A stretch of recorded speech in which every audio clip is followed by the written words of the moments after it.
Hello, it's Abith here. I always feel pressure when I turn on the button. When I push the button. Okay, some sharing of experience of or sensation or insight or whatever you want to call it. I don't know. Of looking again at the process of deconditioning, the process of living as yourself, the process of growing into yourself. And I've been having insights as I've been relearning to walk.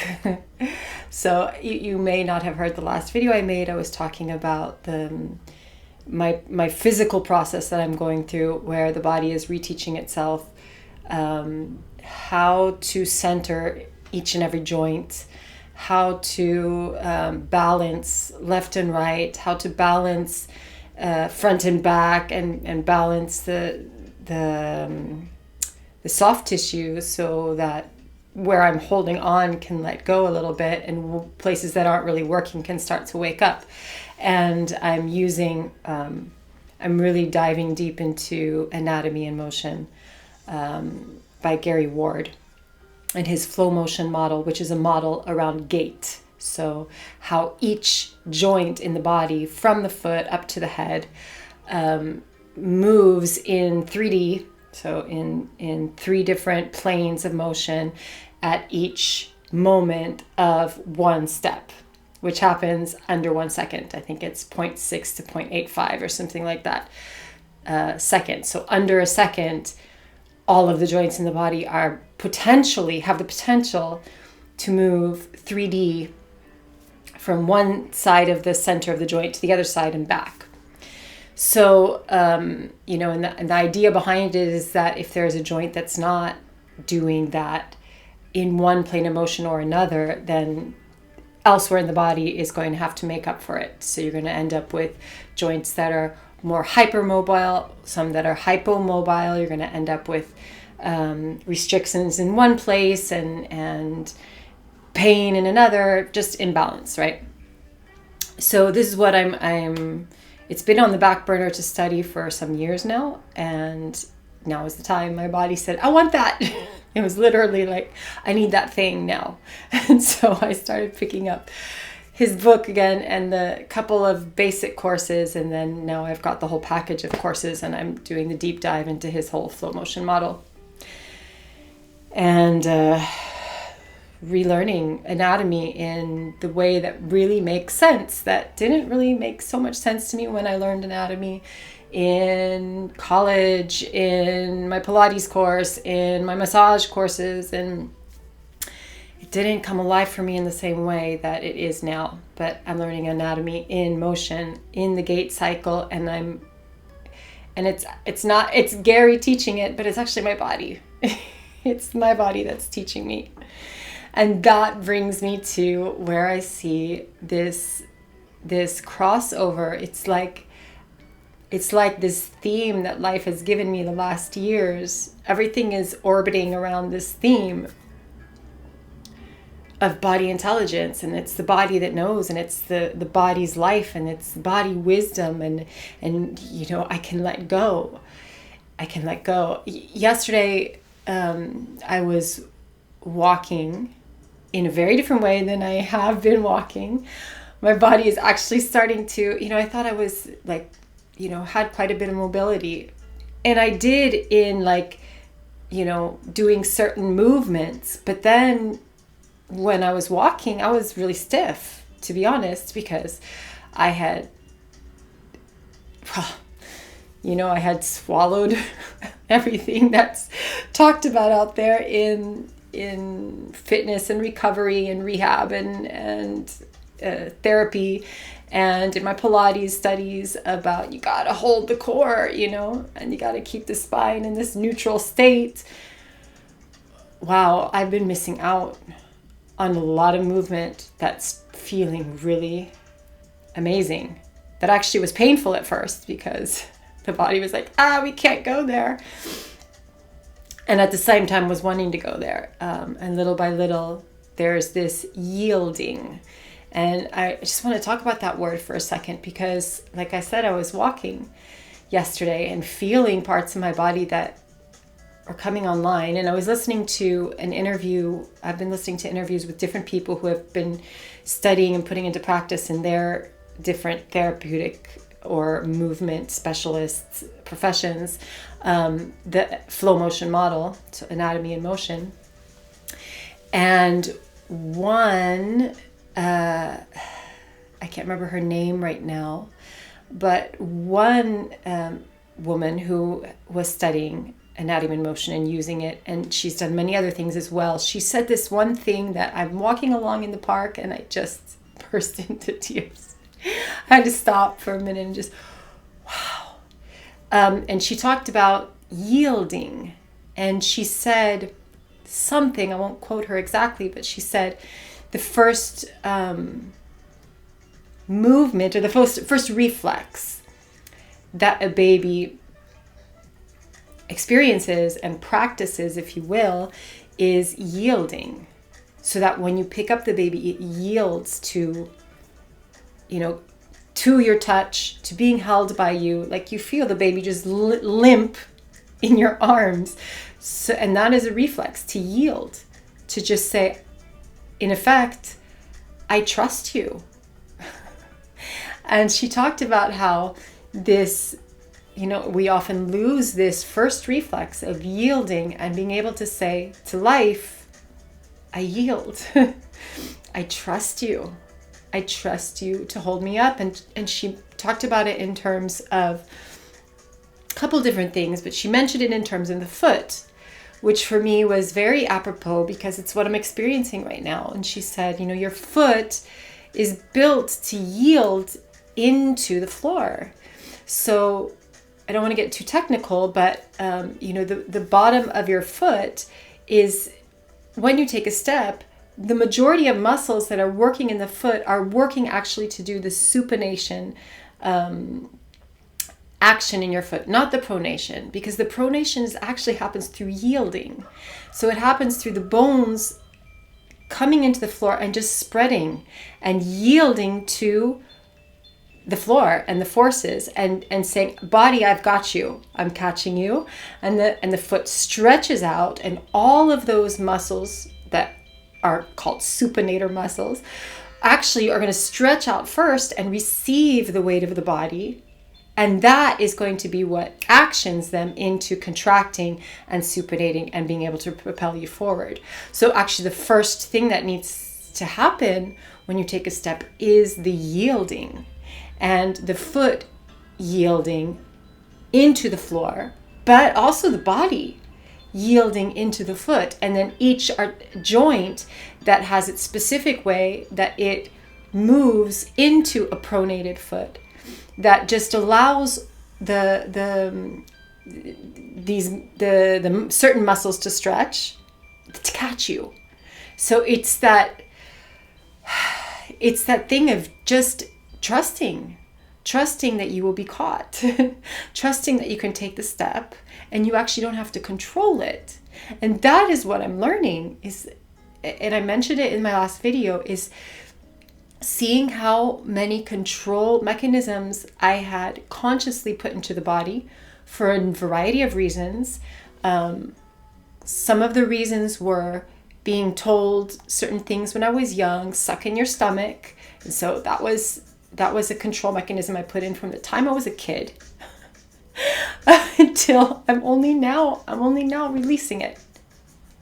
47-year-old body is now getting the chance to let go and not hold on to it, and let it experiences the forces of yielding into a stretch and a twist, and then being able to bounce back out of that. So there's a bounciness that's coming back into my body. When you say the spring in your step, I'm understanding that now. You get a spring in your step if you yield. If you yield, you spring back. And so this experience of watching, these certain controls, the holding on to my center, the sucking in of my stomach. And I was thinking today of how you as a child, you are learning everything you do. You learn by watching. You learn through mirror neurons. And if we take it to if we put the human design lens on top of that, we see that actually what we're doing is we're replicating our conditioning. And I just was thinking about how a little projector, we're 20 something percent of the population, and generally we are born into families of generators. Both my parents, manifesting generator, all of my brothers and sisters, generators, the majority of people in my class, generators.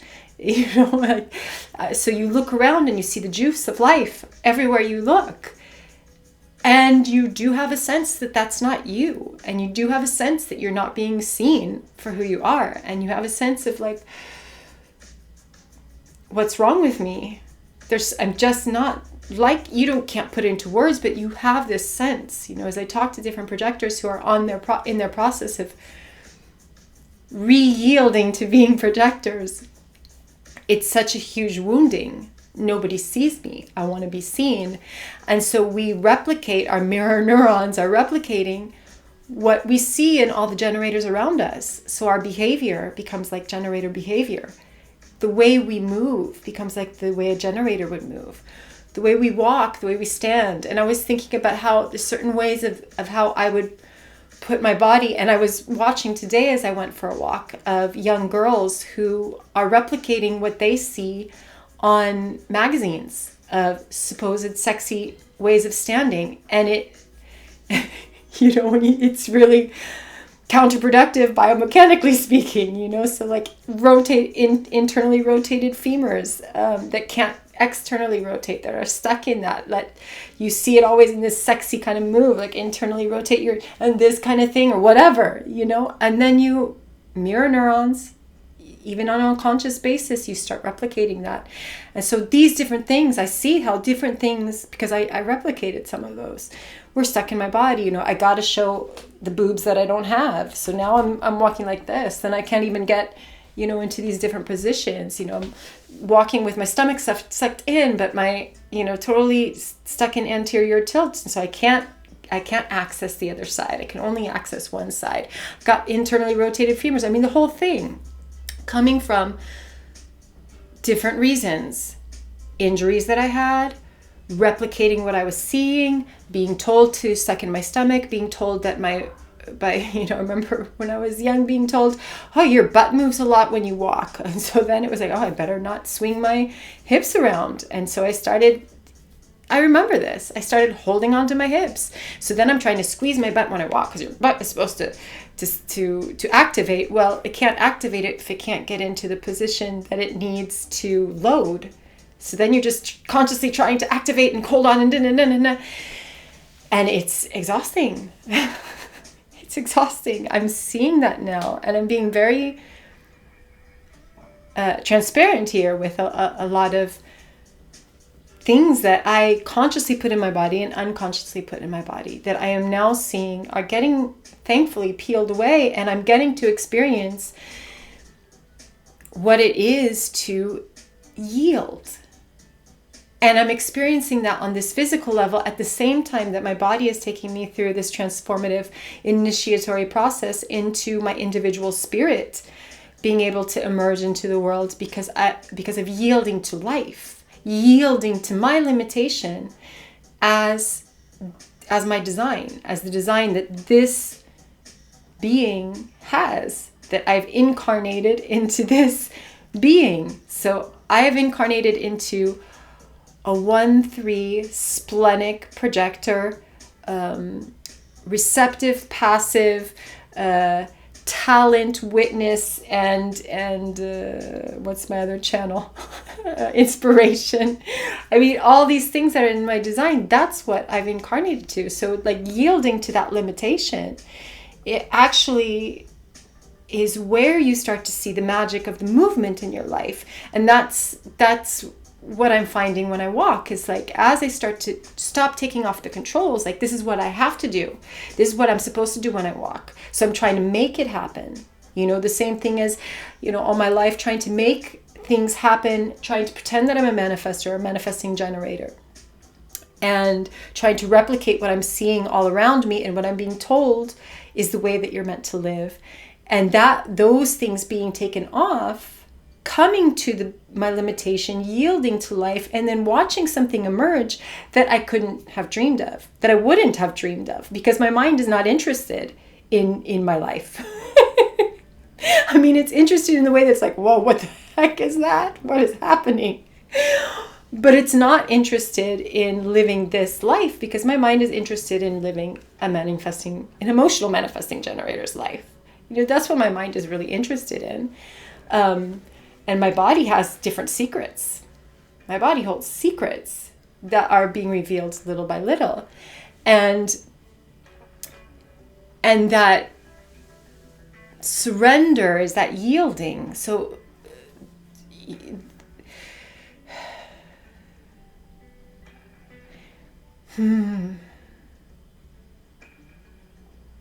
as I'm walking these days, I'm catching myself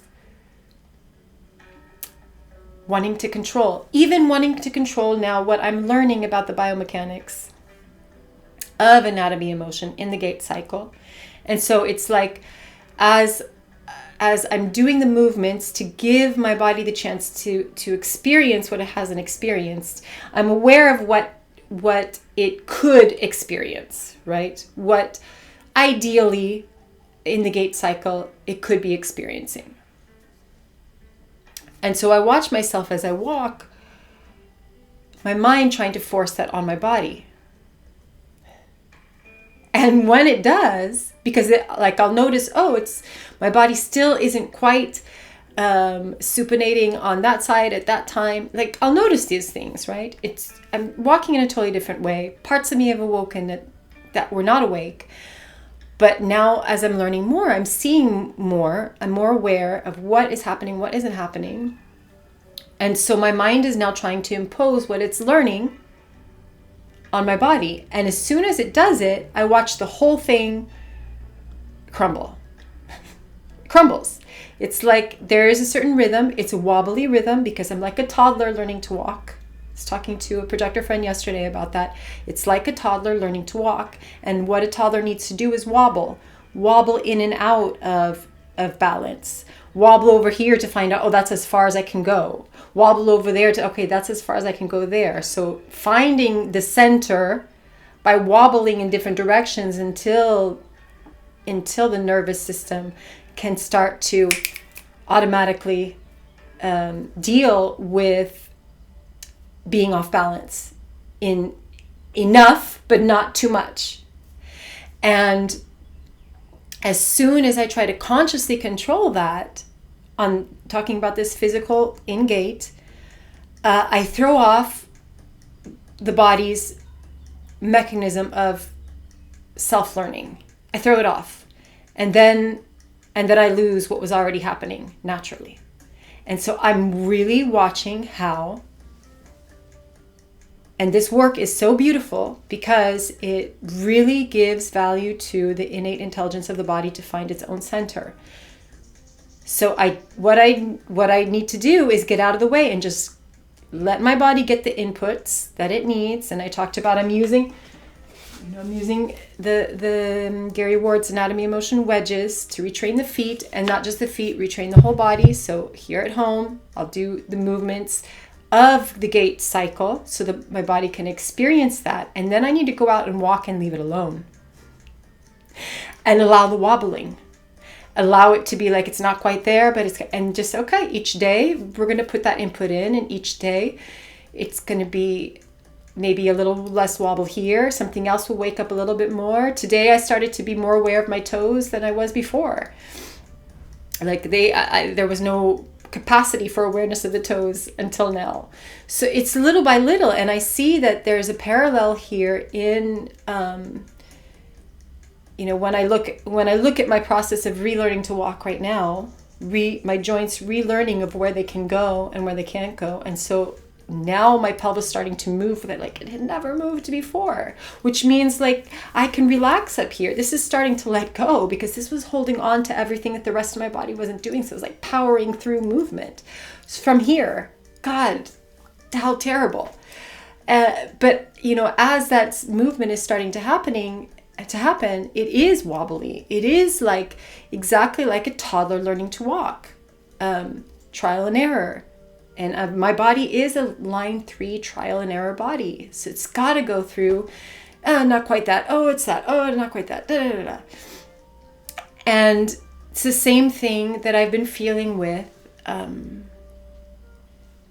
the yielding into being a projector again. It's like I'm a wobbly projector.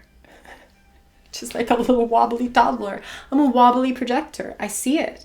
It's like the projector, the power of my projector aura comes out, and then it's like it disappears because I go into fake generator mode again. So it's like wobble here, wobble there. I'm kind of a projector. No, I still want to be a generator. You know, I've only been yielding, surrendering for 4 years.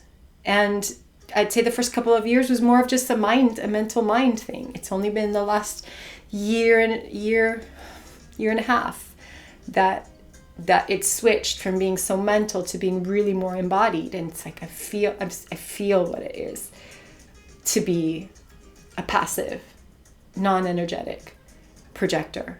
I'm feeling what it is to be 1-3, which my mind, by the way, judges to high heaven. But I'm feeling that. I'm feeling what it is to be right mind, right brain, and not strategic and not focused in my mind, but what it is to be focused in my perspective, what it is to be passive in my environment, what it is to deal with people who are and you know, energy beings who feel uncomfortable with my invasion of their G center, my invasion of their aura. That's not something I'm doing on purpose. And sometimes I don't really get it. And then it's like wobble, wobble. Oh, ugh, I just got smacked by that generator. They don't even know it, but I felt it this time. I felt it. I felt like, hand, you know, get away. Leave me alone. You know, trial and error. Wobble, wobble. I'm a toddler projector. I'm a toddler walker. This is the nature of life, of learning. It is a process. It's a process. And, you know, this friend of mine yesterday asked me, like, do you feel that you are yourself now? I was like, well, becoming yourself to me, I feel is really a lifelong journey. It's really a lifelong journey because each day is a different energy field. It's a different experience. And so you're experiencing your frequency within a new context. And I say each day, but each moment of each day. Each other being that you're around. Each group setting, each whatever. It's like discovery of, oh, you know, okay, that's part of who I am. And as a projector, you only really see who you are through your interaction with somebody else. It's about, because our question is, who are you? Who are you? It's not about who am I. As a 1-3, we're very self-absorbed in our process, but I'm really not absorbed about who I am. I'm more absorbed about like what is happening to me. What is happening to me and what does that mean? What does that mean in terms of consciousness? What does that mean in terms of embodiment? I have these things that I really focus on that's all about my process. But my question as a projector is, who are you? Who are you and what does that mean for me? Does it have anything to do with me? So,